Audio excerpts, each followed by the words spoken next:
on jarama musidɓe kala koye korɗon haray salminango hewti on ɗan arde yewtugol en ɗo toɓɓere nde wattante yili fota e muɗum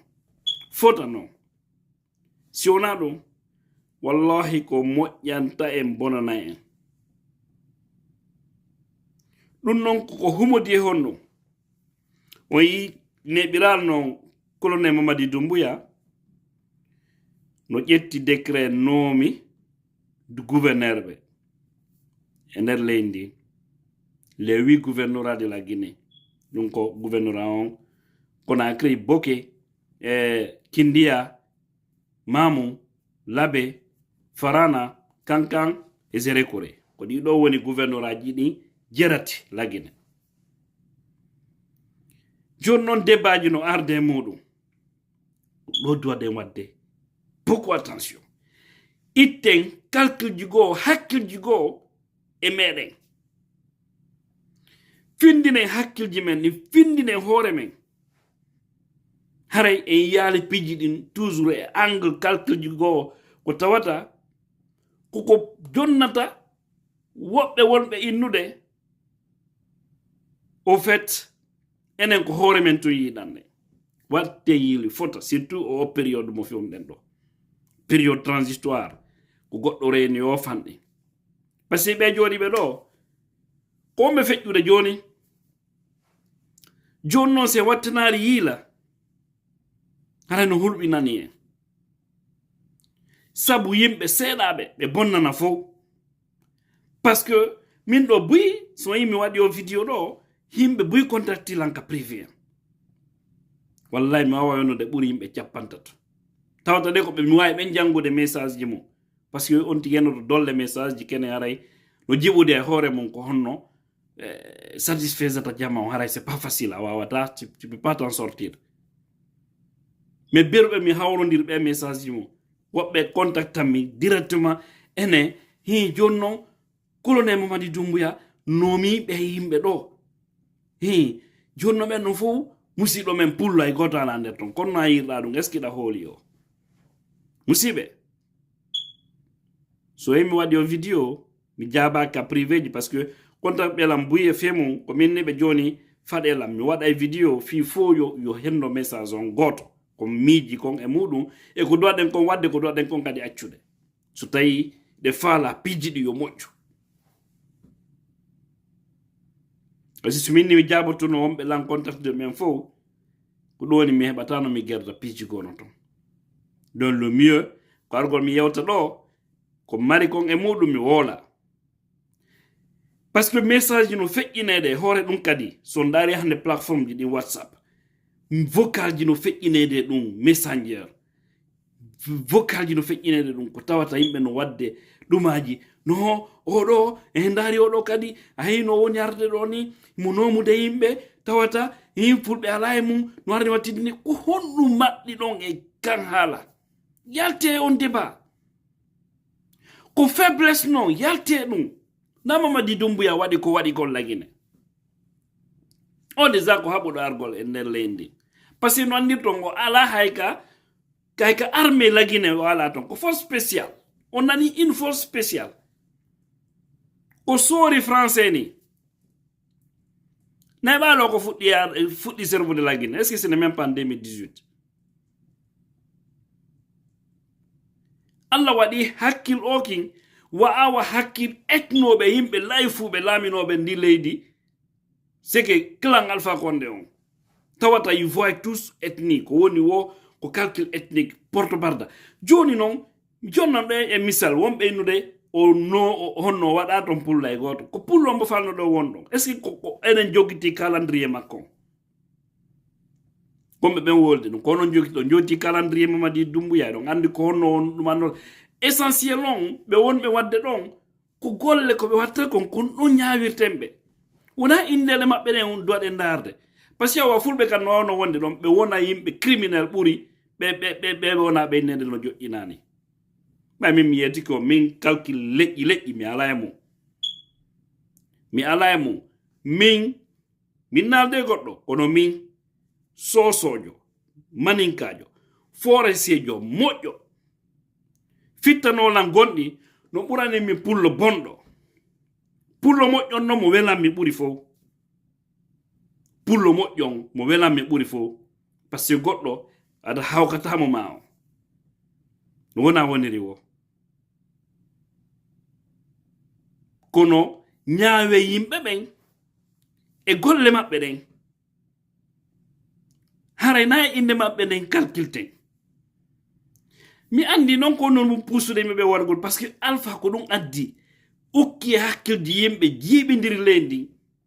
ukkidiri leƴƴi ɗin joni noon mo kala no miiji mo muusi ala e systéme marsata mo kala no miiji mo muusi ala e systéme ara kañum heɓata jeɓalɗe muɗum no faami jama o kono e yalta yon calcul anditen colonel Mamadi Doumbouya o ko firti en ɗon par ce que har guine en fof no ukka e biniri ɗum no haɓɓa no monda nder ton yimɓe ɓen no ɓiƴondiri mo hay goto susta e uddude hunduko mo sa wattaki tuba tigi tigi a sustano uddude hunduko ma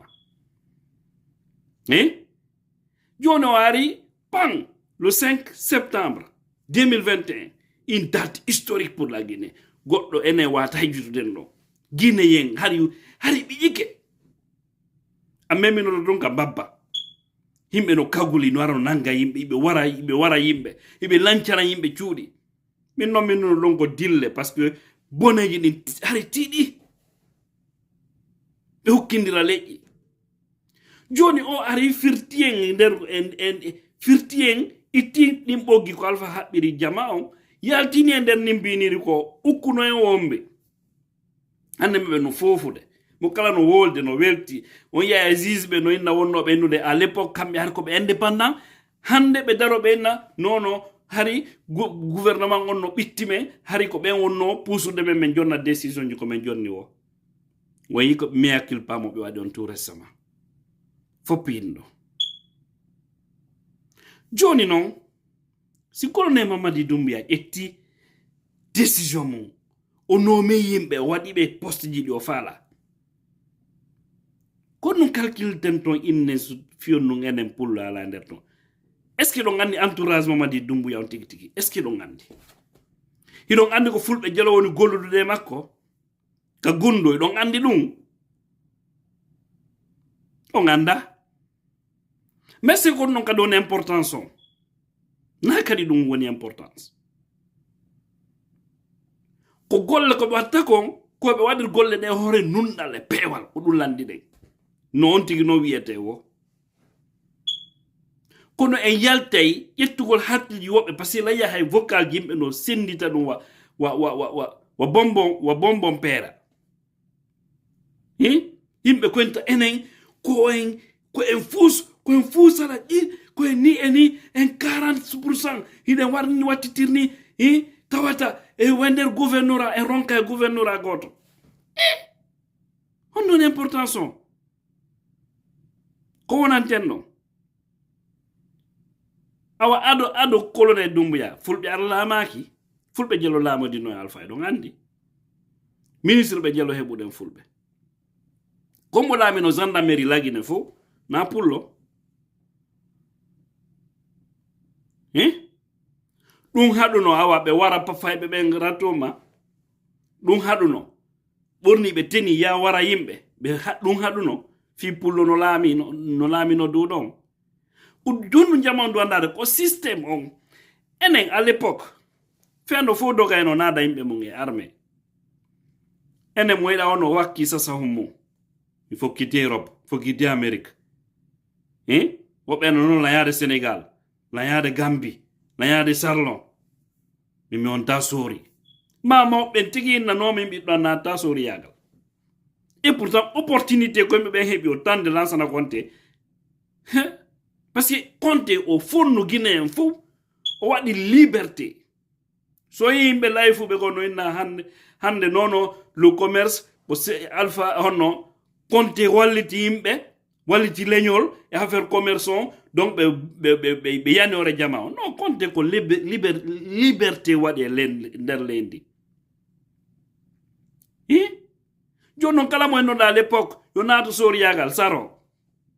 ɓe joɓɓe naatude fof à l'époque hande sina leydinan ko colonel ko généroɓe so tawno on side don himbe be jabbuno natude ka armée tigi goddo wola no ande fi dum innugol parce que son jetti armée on ko inete do ande pullo no représente 40% ma 43% la population guinéenne ko inete do ka armée ko jelo ko combien représente dento en yona to hay 15%. Mi sikka de yonto hay 5%. Kane armée nationale. Manenka forestier soso ko be mboddude parce que enen majayno tum non min biɗɗo wonta sadaka leydi min biɗɗo won jonnon ko ɓen ina wona ɓen sadaka ko ɓen laami leydi donc en selayɓe ɓe waɗa programme ji ɗi ƴeewen wonen très vigilant annen ko honno ɓon gollire ko nara en jisirari façon go sina ɗum on jonnay gonga ɓe layfuɓe wonnoɓe nude enen ko fimen tu yiɗande hane ni ɓe wadde campagne de déstabilisation parce que ɓe waɗi tum kamɓe hakkille maɓɓe ɓayi wono laamiɗo parti ɓurɗo mawde hande lagine IFDG ko pullo laamiɗon alors yoɓe ƴet toujours on étiquette ɓe koola on no jonnon so tawi yimɓe men go kadi no yaltude ka réseau ji wola haalaji ɗi ala ñaa ça veut dire que hollay toujours ɓe won ɓennude darto ɓe no c'est des ethno ɓe warni ce sont des ethno ɓe yiɗana goɗɗo ko hoore maɓɓe tum ɓe yiɗani sano kadi no yalde ɗo inno nono oɗo laami oɗo ala lamminde yimɓe fulɓe c'est quelle est l'importance donc hara ɗo jonude ɓen ɗon gonga wattene yile laɓɓinen ɗe ko emen c'est très important yimɓe ɓe kamen yo reeno diffusugol message ji gono ton information ji gono ton acce sendutugol ɗin acce sendutugol message ji gono ton parce que son senditi message de propagande ande hara ɗum ɓeyde intoxigol jama o frenugol ɗum koyon iw selon aɗon partagale message ji gono ton olne Doumbouya ko firti en non ko en hejiti menen ɗo emen sustano yade lagine sustano few parce que sa yimmino ɗo a yawɗa surtout menen ɗo 25 blogueur mi wolani on ɗo mi woltike i liste mum no waɗa hari acca ka aéroport sabuju an wonɗo golde ton hollilan liste ton ka ordinateur o noddilan vidéo o hollilan 25 blogueur indannen ko 3e position Tidjane la puissance bien écrit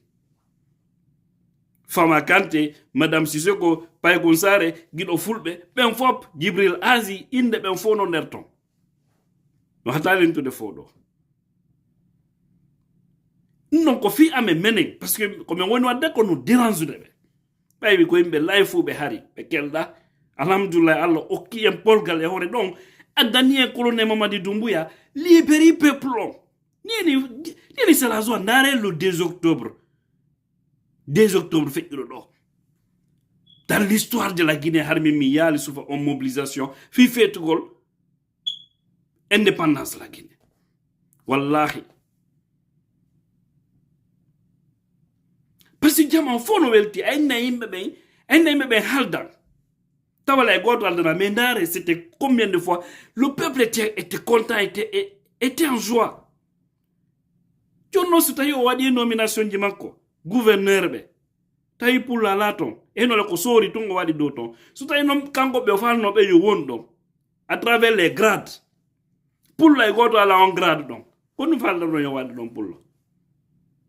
e buye men no nangila wala aventure no nangila o Madina hay goto fala kanade garme jon non nini den fala e ngala bu de fere mo parce que tangal fa konde do sa nata no armée police gendarmerie wallahi ko ya change indema change indema ande yettore ma anen ko ya change sa heba e possibilité na to gol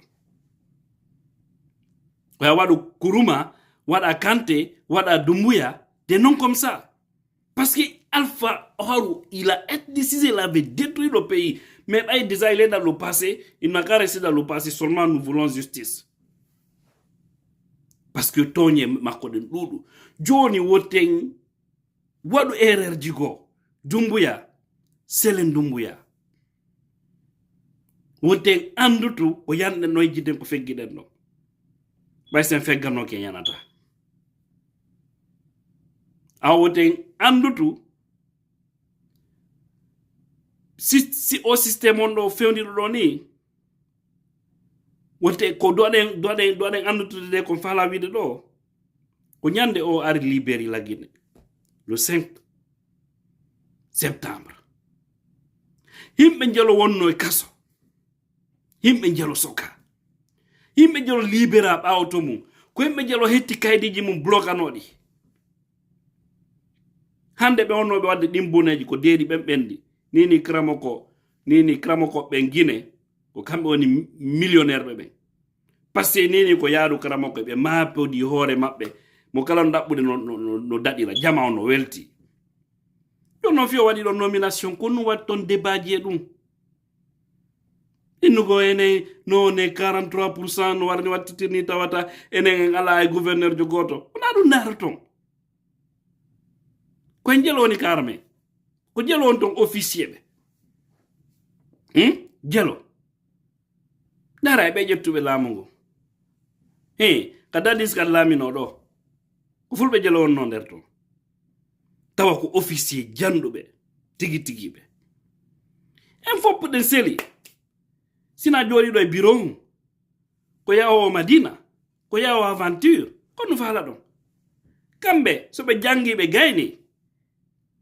kala opportunité mo ɓeyɓi ɓe naata e mum enen koye suuɓayɓe joni kamɓe kala soɓe suuɓi yimɓe ɓe waɗiɓe to y a pas de problème seulement l'essentiel ndaren ko onno golle ɗen wayirta si feewa innen ɓe feewa fewne pour l'intérêt du peuple awa yalte ɗi débat ji jokkuɓe ɗin débat ji ka réseaux sociaux sele ɗin enen pullo selen ɗum ce n'est pas le moment nini c'est comment rassembler le peuple de Guinée ko ɗum woni objectif o si wona ɗum hiɓe wawi utilisude on ɗuma ɗon par ce que c'était le système ko ɗum alpha ko ɗum ɓe onno wadde nini o yiɓe ɓe RPG ɓe fuɗɗitike mouvement ji maɓɓe ɗi bandiji bonnuɗi leydi ndin kasuri en tawata ɓen wawi uddude hande hunduko mum woola ɓe wadde stratégie ji ɓe mari menen meɗen jogiti dolle fuitiji ko woni yaltude e groupe aji maɓɓe WhatsApp tawatere kadi mais ministre ɓe ancien ministre maɓɓe no tawa nder ton comment il faut déstabiliser l'IFDG comment il faut opposer c'est comme ça ɓe ɗumannode comment il faut opposer la communauté Peul aux militaires qui sont au pouvoir actuellement hiɓe wadde ɗin stratégie ji ndargo hono ɓe okkinirta leƴƴi ɗin surtout wo fulɓe ɓen e ɓe laamiɓe par ce que wo hollugol enen arɗo wo en opposoto e makko arɗo wo en dartotomo arɗo wo en kellanaymo balle ko enen attoto kellude ko enen kadi attoto immade contre on tigi enen wata change de mentalité kanko enen tum faala moƴƴere nder ndi leydi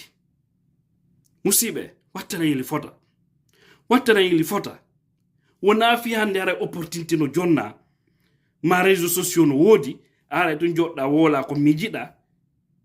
ronka soɓude ko woola anda gonɗa wolde ko nowa heɓude impact min mawɓe no dilan ɗo mi ngalɗigoy mi landiɓe duuɓi maɓɓe ni mawɓe wonɓe kubiya ɓe no dilan ɗo mi anda kono ɓen doli numéro en WhatsApp baba dana ala toon min nani ɓe soori ɓe ƴettingu laamu en ba meɗen suti kon no wadde kon ka réseau ji aray no weltana ɗon du'ana maɓɓe yewtirno awon he baba hunde wotere no maapinimmi himɓe noddananmi ɗo audio ji jaga ɓe lamminiɓe sooriɓe ne kono jaga mo men hay goto ala nder toon ne mine kombo wala non ɗum woko ka WhatsApp ɓe addaninmi ɗum baba mini mawɓe accake ko duuɓi jelu marɗon ɓe ni min ni hi min lammari 97 mi ngalɗi tawata ɓen ɗon on yi ko intox ji ko yimɓe woni wadde kon ka réseaux sociaux ko ɗum kamɓe ɓe jogii ɗon min nabaɓe selen ɗo nani o laamiɗo ni no woni yarde noon so continiri noon hare laawol ngol no ferti fi Guinéen fof ɓe ne ɗon hooli min hihi lan hooli babe awa an sa inniɗa hooli hara alhamdulillah ɓay ɓen noon tigi do nini o yi Alpha Condé ko waɗi en ko min ni kono Alpha waɗi en kono yi ko ɗo kadi firti en ka o baba ɗon kadde no nani vous imaginez o yi au fait fo no inni Alpha ay tun ko manin kontaɗo de ko iwdi maninka fo no miiji maninka no boni maninka fo bona moƴƴuɓe no e maɓɓe few wallahi no woni no moƴƴuɓe no e pullo bomɓe kan no e fullo ɗo andi ɗum ka par ce que noon e ɓenna pullo ko pullo mo mum bonani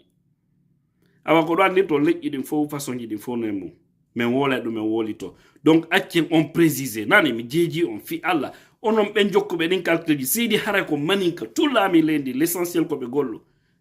siidi haray ko fulɓe tun ko forestier tun essentiel koɓe golluɓe wona au service du pays ko heɓata représentant jo e nokkure so tawi o gollata ko noon importance o si o gollay ko ɗum yeliɗay donc yalten e on débat fi Allah yalten e on débat nani mi jeeji on musidɓe haala lannata mi sikki ɗo on faami kon faala kon wolde haray noon so tawi mi memi ga woɓɓe tawi ɓe laali ɓe yaafola kono yalta e innugol enen pullo honɗum c'est vrai en woni toñaɓe e leydi tan Alpha Condé fof ko pullo o cukki ça c'était clair suuɗaki mais ndaare Dumbuya ko arɗo naka berɗe taw yeyi ko alpha ko ina ɗon alpha no wari yimɓe no ɗumanni na ko ɗon taw yeyi ko ɗon mi sorijo no wullimi no wullininmi ko ɗon o yehi o juuri e yanandeji ɗin ko ɗum andi ton moƴƴo no e fof bomɓe kan no e fof donc te juge yimɓe ɓe e façon ji gono ton min mi anda kono no gasara komi heɓa confort mi mawniri hakkunde ɗon e Haute Guinée mi ara mi jillodiri e Soso e fulɓe mais min esprit ethnique alaya mi yiɗa noon toñaɗo o mi junganamo no wiyete o so yi mi dartaniki ɗo leñol dénonci ko on wadde konka axe parce que ko leñol cukka tawata noon kadi koye ngol leñol mi yewi no muusi jaɓatan ɗo jaɓata kad noon leñol go cukke c'est ma nature jaɓata par ce que ay mi woɓɓe mi waɗi noon ɗi débat ji tan Alpha o fuɗi ɗo heɓe mani kaɓe rowani min he accewol go non o kamɓe a yaali ɗo waɗa min jonno hi Moukhtar ko maninkajo Général Balde ko maninka Yero Balde à l'époque ko maninka minna ɓenno wonda e makko innahi nawa sele ɗum ɓenno leno ton yimɓe no warede ɓe suti ɓe fanki ka tawa ala ko feƴƴe donc haray yo mi hattu ɗo kono wattana yili fota yewtere jiɗi nani nafa en ɗo si wattani yili nafa en si jaɓali haray en jonna e dow woɓɓe gonga ko ɓe woni nde kon haray enen ko hoore men to yiɗanɗe si yarini en hulɓina jama o e henole ɗo ya une grande chance no piiji ɗin changera yo transition ɗum no yo henan o on yiye noon ka législative ji waɗa e ɗin ɗo élection quartier élection communale élection législative yahoya ɗon ka présidentielle on yiye un grand changement lagine on ndaru ko yimɓe nomete poste ji ko pouvoir exceptionnel ni seleɓe ɓe waɗa piiji ɗin no hanir non no ɓe andi no waɗi sidno ara ko leñol goto pet ɓe waɗi l' essentiel ɓe waɗu golle ɗe no hanir non innano ɗo ka seni nono mo kala nabu kam mo mum par ce que ari hoolare ala lenni mo kala naɓano mo mum ar leƴƴi ɗin fo ala nder ton na ɗin leƴƴi fof kadi jooɗi waɗi bandiyagal jiiɓiti programme ji ɗin ɓe tawa ka cour constitutionnel naar kadi fulɓe no ton est ce que ɗon andi mandas ko fulɓe ɗiɗo ɓa tato fo no nder ton ɗon andi ɗum hari awa wattana yille nani selen haala yaren doy piiji ɗin fof dowa ka yaltinede woole par ce que ɓe on ɓe jentade ɗon sikku ko pullo tun nanta pular no jilla ko wolale wo ayɓe no jooɗi ɓe miiji tun liɓɓugol wayltugol en te jaɓo koye man noon kadi yiwata haɗa on yafoto sur vidéo on juuti. Assalamu alaikum.